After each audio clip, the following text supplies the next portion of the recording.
Hey everyone, Tony here. Hope you're doing well. It is Tuesday, January 1st, 2019, guys. We made it through another year. Happy New Year. If you made it through this really crazy bear market, count yourself lucky because you're seeing the holistic view of this market and what's to come. And this is, of course, not financial or investment advice. Just sharing my opinion and thoughts here on the crypto market.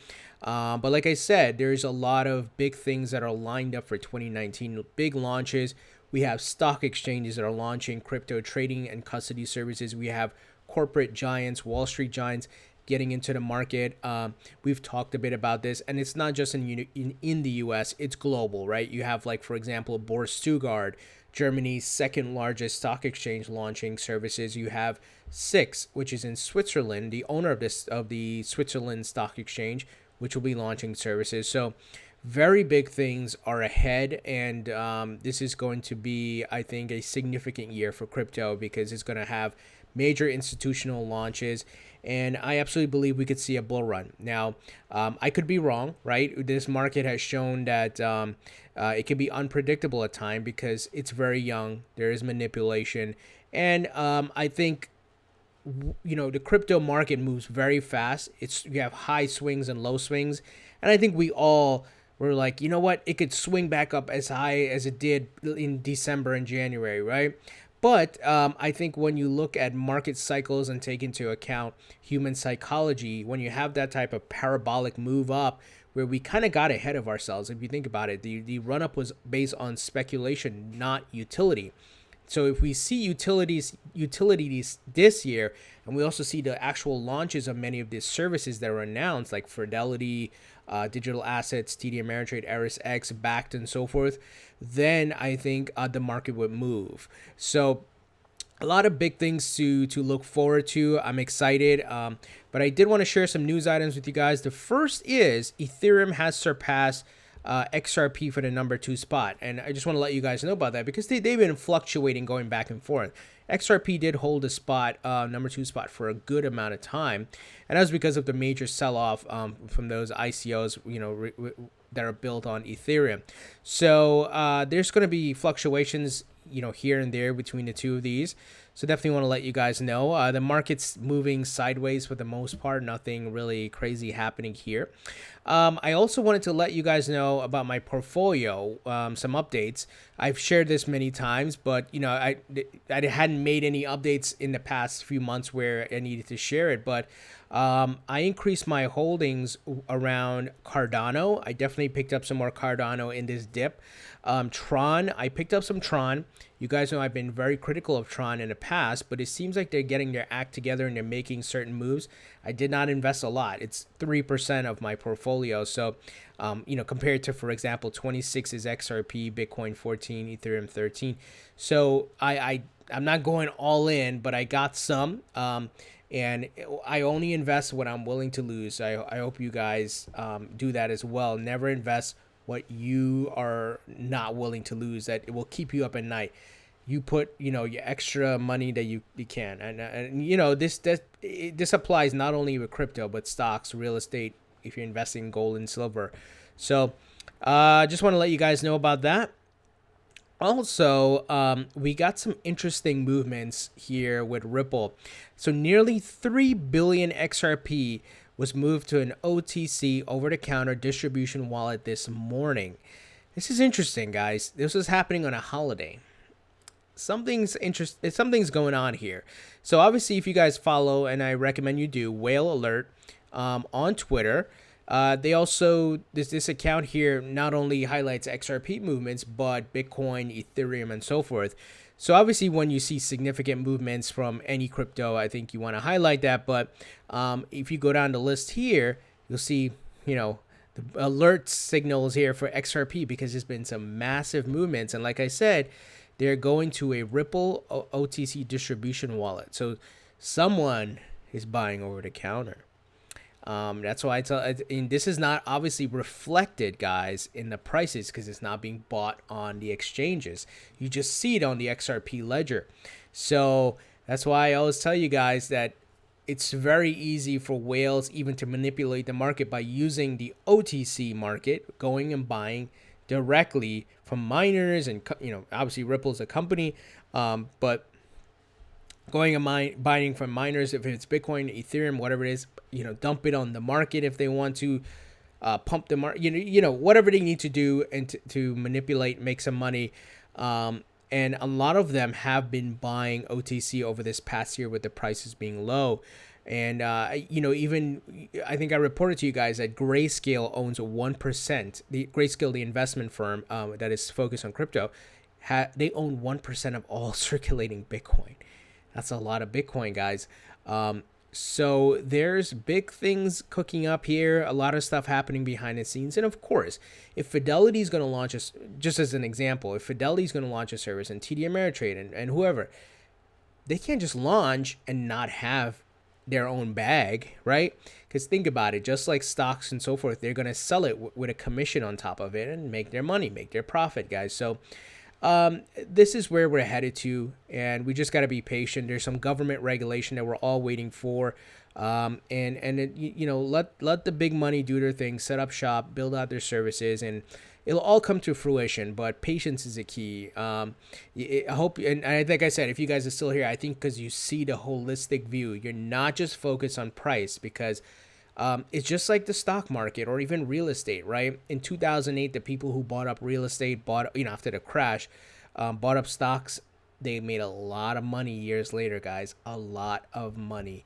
And that's where the smart money operates, right? When there's blood in the streets, because markets move in cycles. But, the average Joe who's just going about, his day, not really researching market psychology and things like that, is just operating by emotions. I'm not saying everyone, but the majority, let's be honest, right? Maybe they have an E-Trade account or something, and they go buy some stocks, and they buy at the wrong time, and then the stock goes down, and it's like, oh my God, I'm gonna lose my money. And I always tell people, you don't actually lose anything until you sell. And that's a concept many people don't grasp. If you have an asset and the value goes down because the market's going down, you didn't lose money. The asset is still, sure, the asset value went down, but as far as there's no money being taken away from you.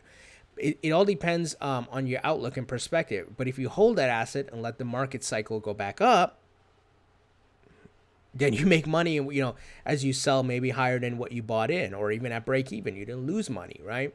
I think it's a concept a lot of people don't understand. Even in real estate, this is a simple concept, right? Buy low, sell high, and it is some patience is involved, and that's why you never invest what you're not willing to lose. Now we have an interesting video here. Bitcoin on path to be better store of value than gold, says Lou Kerner. So who is Lou Kerner? Lou Kerner, he's a Crypto Oracle strategic advisory founding partner, discusses a year ahead of cryptos with Bloomberg. So talking about that he believes Bitcoin's going to surpass gold. And I believe that. And that's with Bitcoin's utility being so poor, and so, it sucks. We all saw what happened last December, guys. The high fees, the long transaction times. Until Bitcoin gets on the Lightning Network, its utility sucks. And that's plain facts, right? And I hold Bitcoin in my portfolio, but I am long on Bitcoin. Bitcoin ain't going nowhere. But I don't believe it will hold the number one spot forever. I personally think XRP is going to hold the number one spot. And I'm not using emotions when I say that. I'm talking facts because of the use case, the utility. If you have major institutions who are using XRP to transfer money globally, billions of dollars per day, trillions and quadrillions yearly, come on, the volume is going to be significant. Not only that, Ripple's Spring Initiative, right? So I'm looking at the facts when I say these things, not emotions. I know there's people who get super emotional. They have the cultism going on, the religious feelings. I'm not about that. And I think you guys know that.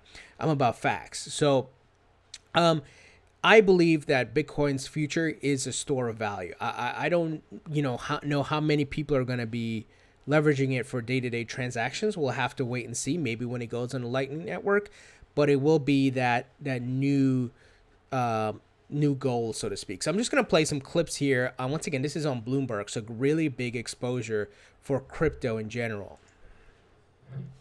what it's evolved into today is a store of value. And today the main store of value is gold. It's an $8 trillion thing. Bitcoin today is around $60 billion. So I think it has an opportunity to actually, I think, replace gold as the dominant store of value, in which case, it can go up more than 100-fold from where it is today. But even if it becomes a strong second, I think it can go a long way. It's just a better way to store your value. All right, as we look back, when investors look at 2018 and they say, gosh, Bitcoin, what is the explanation for this fall? I think we just got ahead of ourselves. That's that's what happens. I have a word that I use to describe the tendency of markets to become bubbles, crash and become bubbles again. And the word I use to describe that is capitalism. Right? That's what happens. When there's something called Amare's law, which is that the impact of all great technological change is overestimated in the short run and underestimated in the long run. And I think he makes some great points here. So he said he thinks Bitcoin will surpass gold, but even if it becomes a second to gold, it's still a great store of value.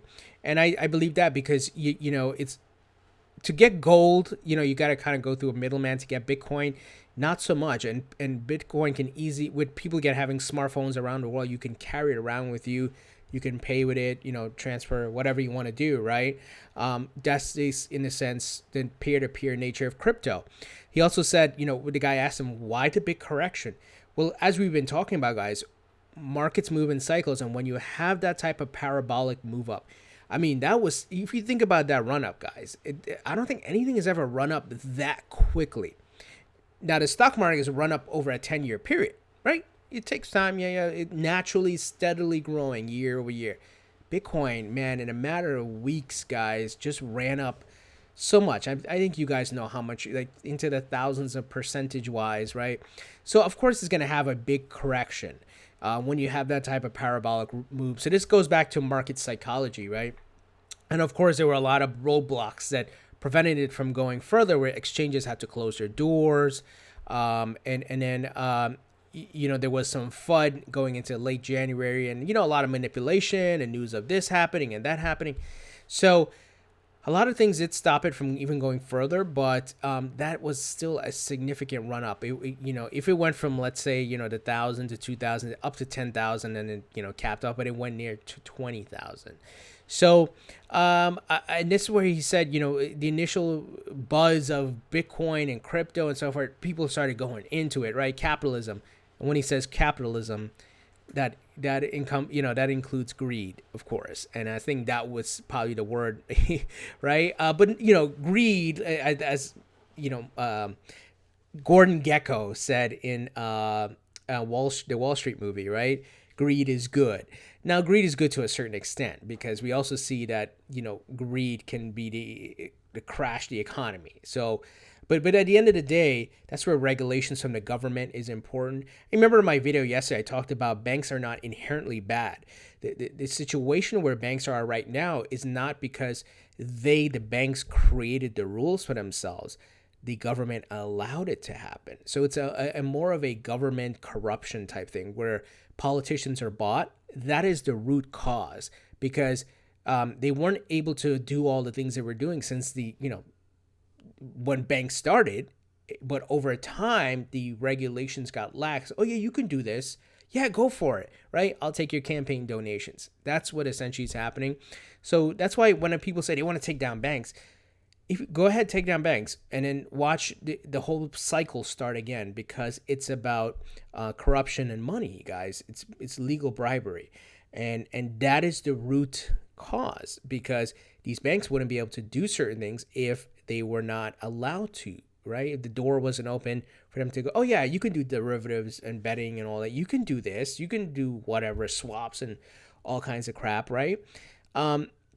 So I hope you guys understand that. I like to take a logical, a big holistic view, not just siloed view, like banks are the devil, right? No, banks, the premise of a bank, right? Why it was started, loaning money, store your money, get a loan, financing and all of that. It evolved to other things, but they didn't just, all of a sudden do it and then it was accepted. It was the government had to release the regulations, right? Have loose regulations and rules. So, But going back to this, Bitcoin, like I said, guys, I believe it will be a store of value. So that's why I'm holding Bitcoin in my portfolio. Even Brad Garlinghouse of Ripple, the CEO of Ripple, has said he's long on Bitcoin. And you guys have seen that on video. Now, moving ahead, Fortnite. I don't know if any of you play Fortnite, but it's a very, very popular game. Well, the merchandise store starts to accept Monero as a payment method. They have, of course, accepted other cryptos in the past. Retail Row, which is the merchandise store for online video game Fortnite, has started exclusively accepting Monero as a crypto payment. Now, Monero, as you guys know, is a privacy crypto. Fortnite is an online video game released in July 2017, for those of you who don't know, and developed by Epic Games, which reportedly accounts for more than 125 million players worldwide. So I'm not sure if you guys have kids or, you have a nephew or a little brother or something, but man, Fortnite is these kids are going nuts over it. They've been playing it nonstop. In October 2018, Epic Games was valued at over $15 billion in its latest funding round. Retail Row supports crypto payments service Globy, which allows retailers to accept cryptocurrencies including Bitcoin, Litecoin, XRP, Ripple XRP, while XMR Monero is the only digital currency supported by the store. Customers can also make payments with a range of conventional methods, including credit cards and PayPal. So very interesting here, guys. And Monero is adopted. Now, I've stated I don't have anything against Monero, but I stayed away from privacy coins and keeping it in my portfolio because the governments are going to come after it. You guys know how this works, especially where you have, two parallel paths going forward now to the growth of this market. You have, we need the regulations for the growth of the market. And if you're going to have regulations, these other, coins that are hiding what's actually happening. And I'm not saying this is necessarily bad, but the governments are not going to allow it. It's kind of like we can't say we need regulations for the growth in market and also say, oh yeah, let me keep this privacy coin. It's not going to work, guys. I think you guys understand the concept of that. So, I think Monero is great in, for what it is and the concept, but I can't, I don't want to put myself in that. It's a risk. So essentially that's why I don't want to have that in my portfolio. Moving ahead, and this is the last, not the last item, but former candidate for Georgia governor lies about his crypto mining equipment being stolen. Back in May 2018, a state senator and former candidate for Georgia Governor Michael Williams reported the theft of $300,000 worth of cryptocurrency mining servers from his Gainesville office. Why am I sharing this with you guys? Because, as I always say, governments, the people working in government own crypto are getting involved. It's not made public. They're doing it on their own, and also banks. So that's why I'm telling you guys, everyone is motivated by money. At the end of the day, I'm telling you, it's just human nature now. Now, I'm not saying that there's something wrong with that. Everyone wants to do well for themselves, right? You want to have more money so you can maybe have better security or live a better life or buy a bigger house, whatever it is, right? At the end of the day, who doesn't want money? Now, money shouldn't rule your life and you shouldn't worship it or something. But that's just how the world works, right? Regardless of what country you is, you need money. You want to start a business, you need money. You want to buy a new car, a house, whatever it is, right? So these people, they're human beings. They're and especially who work for banks and those who work in government. Trust me, they are holding crypto as well. We've heard some folks admit it. Like some even said, "Oh yeah, someone donated it to me," right? I think it was a Hawaii governor, if I'm not mistaken, and she's like, "Oh yeah, someone sent it to me," but I wouldn't be surprised if they were buying it, guys. I mean, honestly, come on. I think we would be naive to think that they were not buying crypto, especially like I said, the banks. When you see, especially like Bank of America getting patents and so forth, and even J.P. Morgan, the guys at J.P. Morgan, I know someone who worked at J.P. Morgan. She told me that there's like a memo saying they are not allowed to invest in, but that's not going to stop them. these people, you can easily go buy something with another account or whatever, or even go on one of those decentralized exchanges, buy it that way. So I'm sharing this to let you know that even in government, guys, people are holding crypto, buying crypto, even in banks and major institutions. So don't be fooled by like, JP Morgan saying, oh, Bitcoin is dead, and Jamie Dimon saying Bitcoin is dead and all of that, and crypto is dead. Don't fall for it, as you can see here. Now, there's a proof of keys movement. Some of you may have heard about it. This is nothing new in a sense of what have we always talked about. Don't leave your crypto on the exchange because it can get hacked. Exchanges can get shut down. Now, there are trusted exchanges out there, but at the end of the day, you never know what could happen, right? Like I believe Binance, even Coinbase, they're annoying, but I believe they're trusted, right? They're well known, they're big, they have they've been around for a while, but at the same time, you don't want to leave your crypto on there. Now, I know there's some cryptos that don't have support on certain wallets, and sometimes you do have to, like, for example, I'm not going to say which exchange or what's going on.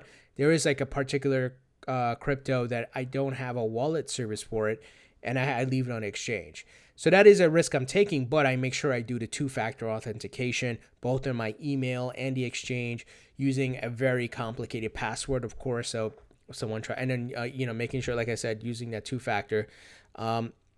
So Bitcoin exchange HitBTC freezes customers' accounts ahead of proof of keys event. This event is taking place January 3rd, where a group, the community at large, people have been saying they're going to withdraw their crypto from the exchanges to keep the exchanges honest in a sense, because it seems that many of them don't have the crypto that you actually purchase, which is bad, right? And I agree with this movement. I'm for it because I've said it, like I said, if you guys have been subscribed to the channel, I haven't mentioned it lately because but you guys have seen I've done videos on the Ledger Nano S. That's what I personally use. I have multiple ones, and I store my crypto that way. So there's other ways you can do it. I'm okay with the Ledger Nano S. It's convenient. They have a nice dashboard and all that. So people are saying that here on December 31st, 2018, the company responded to an open complaint on Reddit after a user accused them of suspending his withdrawal request. Redditor PDXS said that he had he had dutifully passed the Know Your Customer test after waiting 6 months to access HitBTC trading account. He confirmed that while he had withdrawn a large portion of his money already, he still left some of it back in his public address for day trading. Here's a quote. After months of sending 40 plus emails, HitBTC finally unfroze my account. He said in his complaint, I immediately withdrew my funds but left a small amount for day trading. I did that because HitBTC promised that no further automated restrictions will be applied.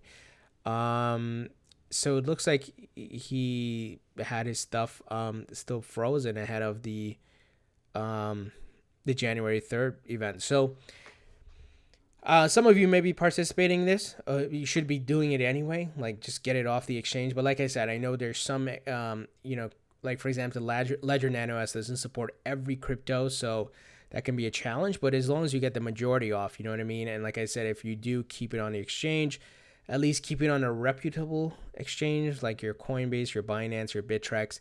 Those that have been around a while, they're not just known as an exchange, they're doing other things like Binance going to Malta, and they're going to be adding fiat pairing. You hear from the CEO on Twitter. There's transparency around it at least. Like I said, Coinbase is annoying, but Asif Hirji is on Twitter. Adam, whatever their CEO's name is, I forgot now. But you know what I mean. There's a lot of transparency there, and even Bittrex as well. So. Like I said, guys, you definitely want to get your crypto off the exchange. Definitely. I think it's important. You never know what could happen. So I've been, when I purchase my crypto, I move it right away, get it out because, like I said, could shut down, things could go bad. But, anyway, guys, what do you think about this news? We'd love to hear your thoughts. Leave your thoughts and comments below. Thumbs up if you like this video. Please subscribe if you haven't already. Don't forget to follow me on Facebook and Twitter. Links in the description. Thank you guys for your support. And like I said, Happy New Year. Keep holding strong. It's going to be a great 2019. Some major launches coming up. And like I said, make sure you have that perspective, that holistic view, so you see what's happening outside of just prices, because prices will move up and down. Markets move in cycles. Just look at the stock market, right? Markets move in cycles. Real estate, it's all cycles. And when your eyes are open to that, it's like you see things a lot differently. You know, okay, if the economy is getting better, just as an example, even, it's only going to be better or do well for a certain amount of time until the next correction. It's the same old stuff that keeps happening. And the Wall Street guys know this, and the major investors know this. And honestly, before I got into crypto, I didn't know about this. I was very ignorant of that. So I hope your eyes are open to that. And once you see it, you're like, oh, okay, now I get it. And that gives you such insight into when to invest, when not to, what to do when the market goes down, right? You look at trends and so forth. But anyway, I don't want to keep ranting, but I hope you guys get that. And like I said, thank you for your support. And I'll talk to you all later.